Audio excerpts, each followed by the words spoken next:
the BBC removed a documentary focused on how King Charles III would wield power during his reign from its schedule over fears it would be accused of not giving sufficient time and respect to the death of Queen Elizabeth II, the film's creator has claimed.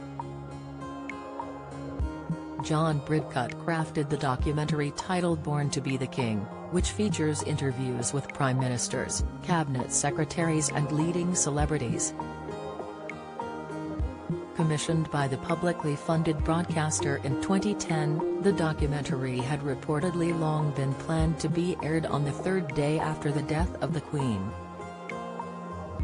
However, on September 10, executives at the BBC decided against giving Bridcut's documentary a prime-time slot on one of their channels as planned but, rather, to show on iPlayer, its online on-demand service, The Times wrote.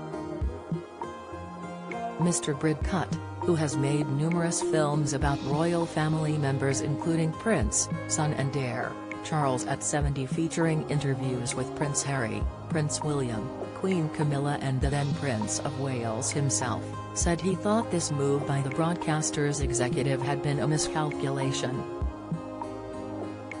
He told the newspaper, "I think they were afraid of being accused of not giving the death of the Queen sufficient time and respect.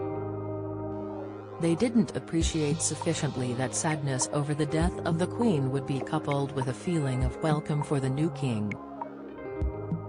Both run in parallel, not one displacing the other." He added the decision to pull the film appears to have been made soon after the corporation had agreed to reinstate a clip at its end featuring a choir singing God Save the King. The filmmaker said he had been told in April playing the anthem with the world king rather than queen so soon after the death of Her Majesty would be considered not tonally appropriate. Reality showed that, immediately after the death of the record-breaking sovereign, God Save the King had been publicly sung several times, something that may have convinced the BBC to add back the anthem in the film. Mr. Bridcut said he understood the need for fluid schedules after the death of the monarch, but added, "Here we are in 2 months in and as far as I am aware they have not done a program at all about who is this new king and what can we expect." People, in the documentary, were willing to talk about it and were not shy of saying it is hard to see how after a lifetime involvement in social and environmental issues he is going to give up completely. The film includes interviews with, among others, Judi Dench, Tom Stoppard, Tony Blair, and David Cameron. Baron Wilson of Dinton, the former cabinet secretary, also appears in the documentary and speaks about receiving many letters from the then Prince of Wales on policy issues close to his heart.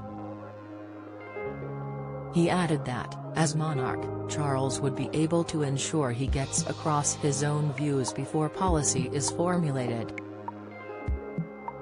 The film also features an interview with the new king already broadcasted as part of the 2018 documentary Charles at 70. The then heir to the throne was asked at the time whether he planned to reign as king in the same interventionist way he operated as Prince of Wales, which prompted his pointed reply, "I'm not that stupid. I do realize that it is a separate exercise being sovereign.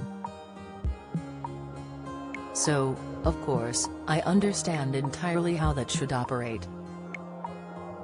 The idea somehow that I'm going to go on in exactly the same way, if I have to succeed, is complete nonsense. Because the two situations are completely different." A BBC spokesperson told Express.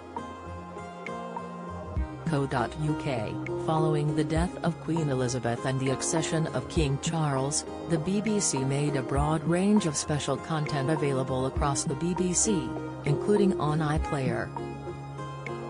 This includes Born to be the King, which was prominently displayed in the featured reel and is still available to watch.